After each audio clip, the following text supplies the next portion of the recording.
it's a busy time of year for professional sports here in the Northeast with a big focus on the NFL and the NBA preseason. Joining me now to talk about both is my good friend John Schmeelk. John, thanks so much for coming on this morning, my friend. How are you? Mike, it is a happy morning in the Giants practice facility here in East Rutherford. Happy to be with you. Indeed it is. So, John, I know you love talking about the Giants. Let's start with them. They were up in the Pacific Northwest taking on the Seattle Seahawks, and they were able to come away with the victory without Devin Singletary and without Malik Neighbors. Instead, they got the job done with Tyrone Tracy Jr. and Darius Slayton. Can you talk about the job they did? Yeah, look, I think you have to give them a lot of credit. The Giants had their best offensive game of the year, 420 yards of offense without their starting running back in Devin Singletary. Tyrone Tracy steps in, 18 carries, 129 yards, over 7 yards per carry for the rookie, really getting his first opportunity. And explosive, too. He had a 27-yard run, made some big plays, made guys miss, showed his speed and his power. Really good game for the rookie. And then you got to give credit to Darius Slayton. 8 catches, 122 yards, and a touchdown. The Theo Johnson, the rookie tight end, he had his best game of the year, 5 catches, 48 yards. And you knew it was going to be tough sledding without Malik Neighbors. Heading into the game, he led the NFL in receptions and targets. He was really the focal point of the Giants' offense for the first 4 weeks. So you got to tip your cap to Daniel Jones, who played a great game, 23 of 34, over 250 yards, a pair of touchdowns, no picks, and the play caller, Brian Dable, for putting together an offensive plan without 2 key starters, their best offensive player in Malik Neighbors, to put a game like this together in a very tough place to play in Seattle. No procedural penalties, no false starts with all the noise out there. Really a phenomenal job by the Giants offense to walk away with a win. And not only the offense, New York's defense also came to play. Seattle is one of the league leaders in offensive yards per game, but the Giants' defense did a great job keeping the Seahawks at bay. Yeah, they did. The Seahawks had just 333 yards of total offense in this game. Geno Smith finished with good numbers, 28 of 40, 284 yards, but he never really got going in this game. And it was a complimentary football game. So many times this year, the Giants have good moments on offense, defense, sometimes special teams, but the other side of the ball or another position group will let them down. We talked about the offense. You mentioned the defense. They did a really nice job. Seattle just had 102 rushing yards in the game, and most of that was from the quarterback, Geno Smith. Their running backs had just 7 carries for 30 yards. And then the special teams, they come up with the big play at the end of the game. A great call by special teams coordinator Michael Gabriel. He saw something on tape during the week that the Seahawks protectors on the field goal kick, they go too low to the ground. So they bring Isaiah Simmons in. He vaults over the offensive line, doesn't make contact to avoid the penalty, blocks the potential game-tying field goal. So offense, defense, special teams, all 3 groups chipped in for this win. Now let's switch over to the Jets, who played the Vikings in London. Not the same outcome for them, unfortunately. They were at least within striking distance all game long, but came up short. What ultimately went wrong for them? Yeah, the Giants have that really long ride home from Seattle, which is going to be joyous. Well, the Jets have that long ride home from London, and it's always tough coming home from those games with a tough loss like the Jets. And they just had a lot of opportunities in this game. So many times they got the ball back. The Jets' defense did their job. Sam Darnold was playing like one of the best quarterbacks in football. He was just 14 of 31, 179 yards. The Jets' defense did a really nice job in this game. They solved their run issue problems, but the Jets couldn't run the ball. Breece Hall and Braylon Allen combined just 36 yards on 14 carries. And then the 3 Aaron Rodgers interceptions. That's really a killer in a game like this, where it's close, it goes back and forth. You give up 3 possessions on 3 picks. That's going to be the difference. And the Jets offense just could not get going in this game. And if you're going to turn the ball over 3 times, you're going to have a lot of trouble winning football games, and that's what really plagued the Jets in this game. And the game was played in London. I actually forgot they were playing Sunday morning. And this is kind of an offbeat question, but how much of a factor could the time zone be in a team's performance? Yeah, it can be. I mean, I think the NFL teams, they've been going to London and Europe for years now. The Giants are going to go and play in Munich in the second week of November. And teams have kind of gotten used to the pattern and the schedule and in how you work it, so it doesn't affect you as much. And when it comes down to it, the travel time going from East Coast to West Coast is not much different. Depending on which direction you're flying, it could be an even longer flight than when you're going from New York to London. But you're right, the clock change is a little bit more severe. So teams, I feel like they've gotten a handle on that. So it can be challenging. Usually you'll fly in a red eye. You have to rest the day you get there. Then you have one day to kind of walk through and get ready. But I think NFL teams have acclimated themselves to that type of change by now. And let's switch over to basketball. We'll talk about the Knicks' blockbuster trade. Very simply, how big of a loss is Dante DiVincenzo and Julius Randle, and how big of a gain is Karl Anthony Towns?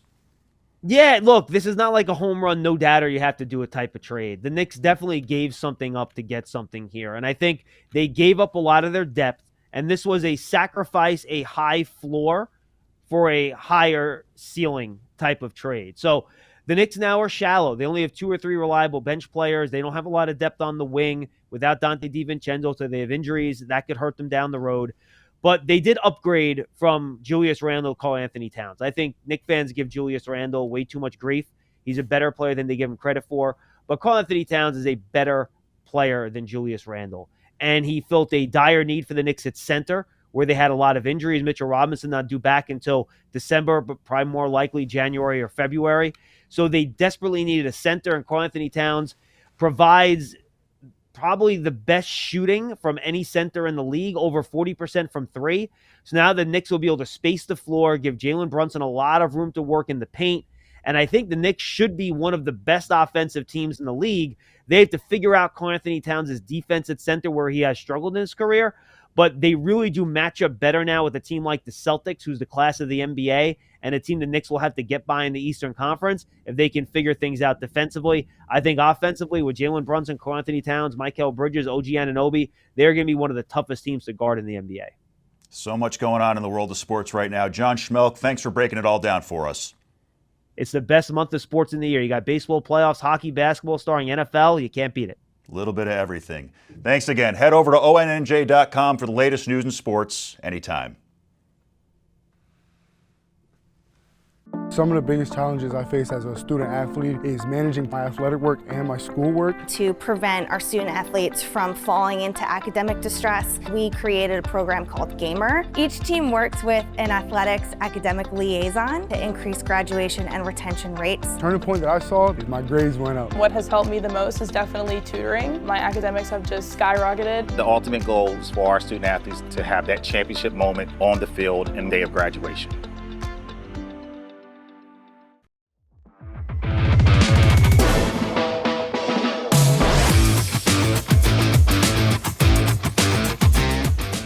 Well, the mission of the New Jersey Golf Foundation is to positively impact lives and communities through the game of golf, and they're celebrating their 20th anniversary this year.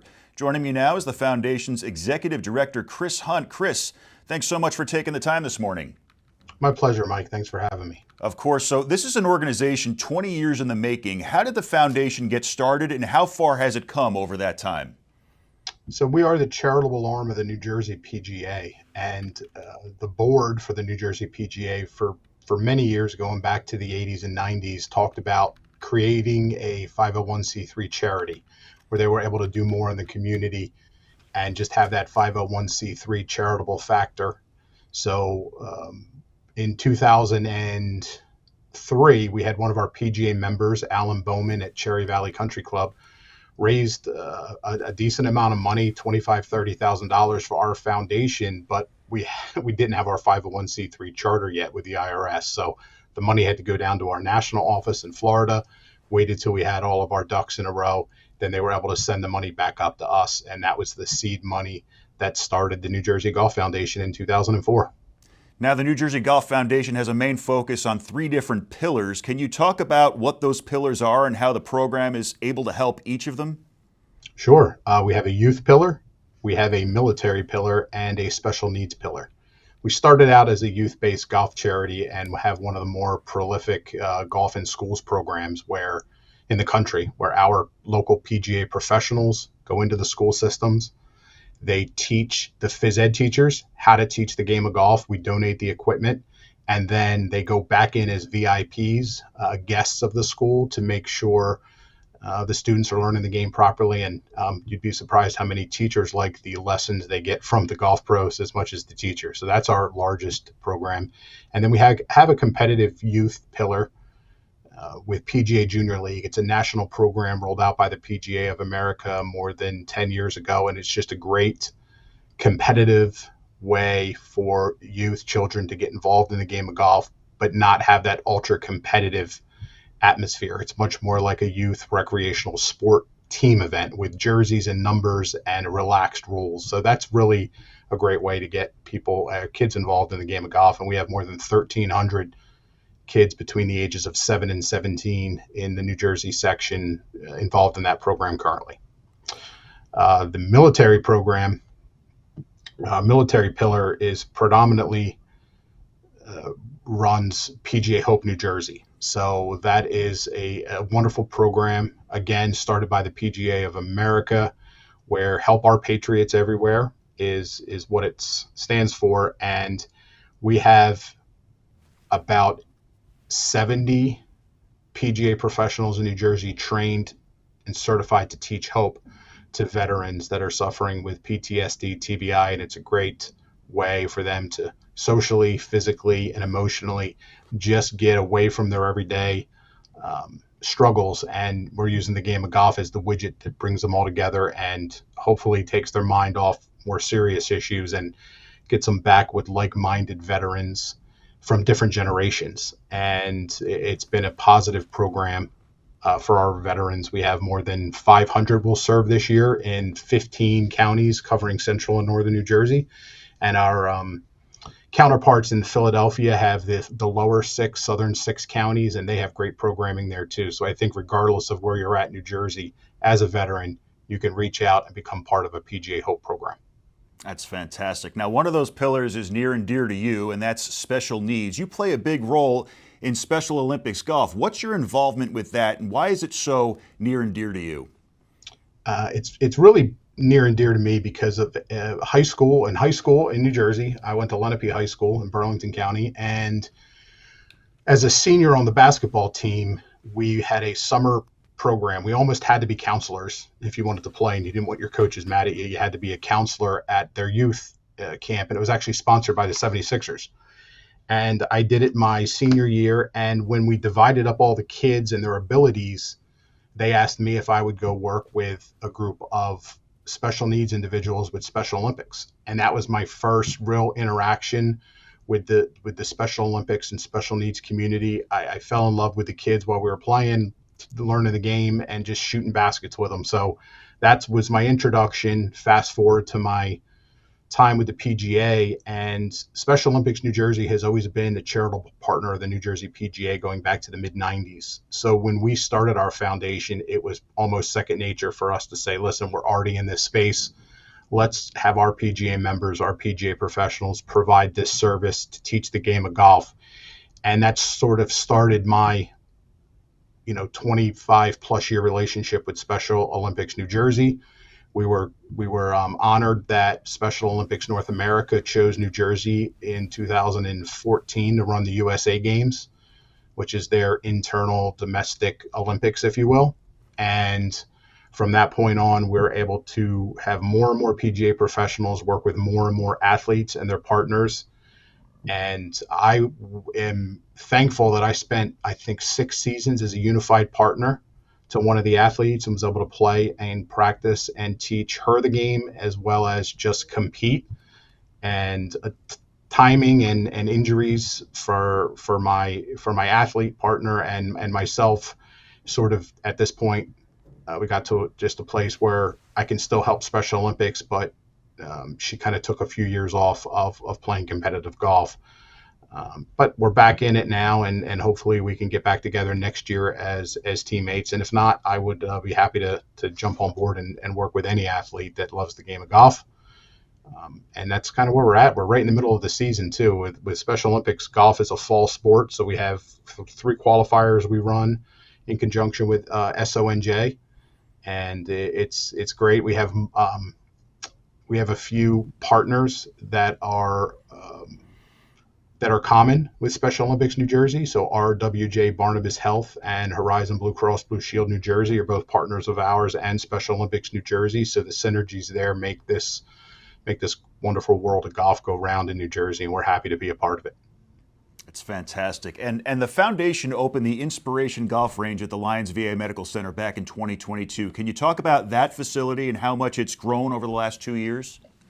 Sure. We were happy to get the expiring contract of another 501c3 that was in that it had that range, and it closed down in 2018. We were able to jump on board with a new contract in 2021. So we signed a 10-year contract with the Township of Bernards, and they run the public golf course, the Coakley Russo Golf Course. The Parks and Rec department runs that. We run the Inspiration Range. It's open to the public.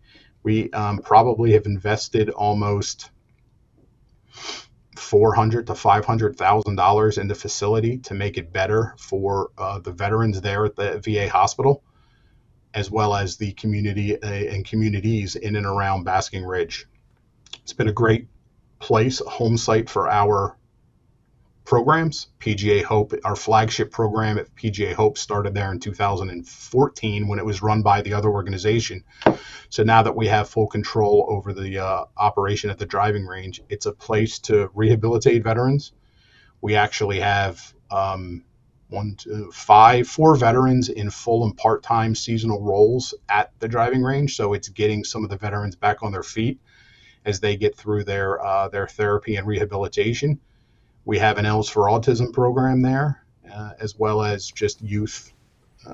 We, in fact, this coming Sunday, the 13th of October, we have Special Olympics New Jersey Level 1 Skills State Competition there. So for about 4 or 5 hours, we'll have Special Olympics athletes and their families from all over the state competing in their skills competition. So for those athletes not yet ready to go out on the course and compete, this is kind of that first stage and intro to competitive golf for them. And we are proud to serve not only the community and communities in the area of Basking Ridge, but all of the veterans around the state that use the VA hospital for therapy, and those that are in the homeless shelters on property. I love all of that. Chris, this is an amazing foundation. Thanks again for coming on this morning to tell us all about it. I appreciate it, Mike. Thank you. Head over to ONNJ.com for the latest news and sports anytime.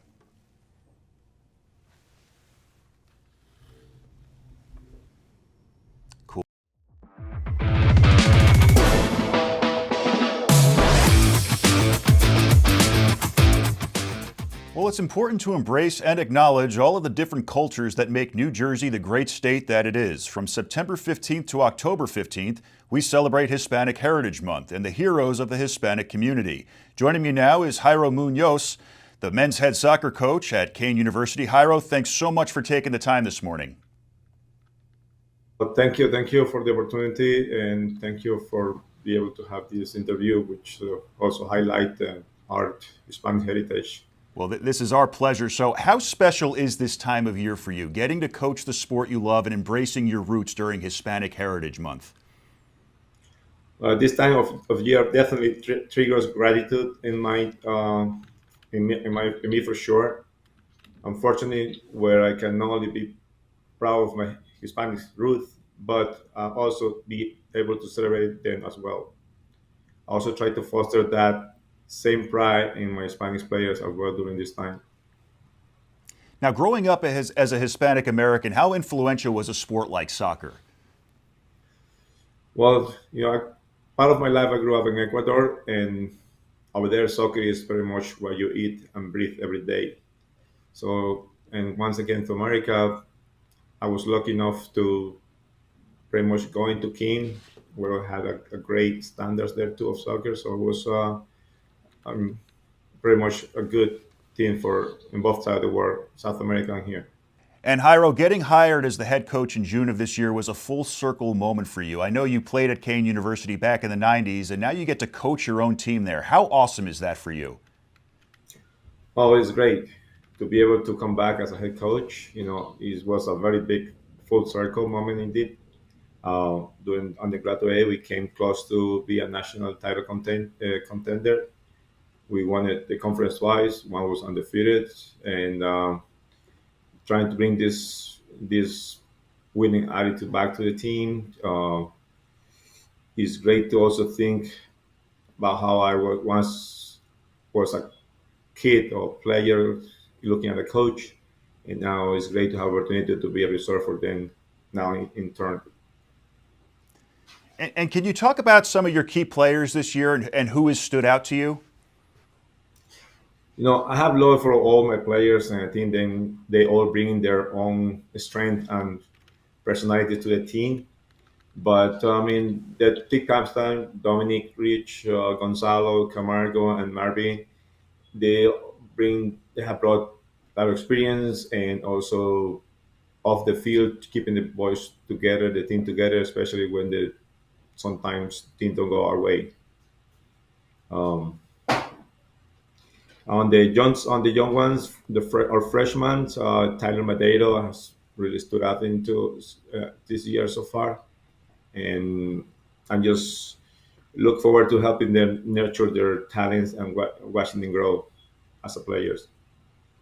Now, are there any games that stand out to you so far, or any games that you're looking forward to towards the rest of the season? You know, it has been a little inconsistent season for us so far, and really, some of them a little bit unlucky. But really, the game that we're looking forward, because of last year and all that, is against Rowan. So that's the game that really we all looking into it.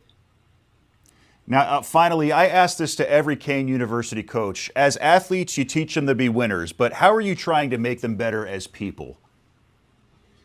Oh, well, the main thing is as a player is building the character. You know, especially when you face failure, when you face mistakes.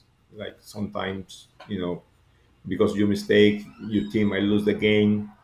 So that's the key because we try to relate that to the real world where we definitely life sometimes not just, and so many times you will face those failures, face those mistakes, but the key is to learn from them to move forward. So when they face it, when they go out there, they are prepared for it. Head coach Jairo Munoz, thanks so much for taking the time, and best of luck the rest of the year. Thanks again. Thank you for the opportunity. Our pleasure. Head over to ONNJ.com for the latest news and sports anytime.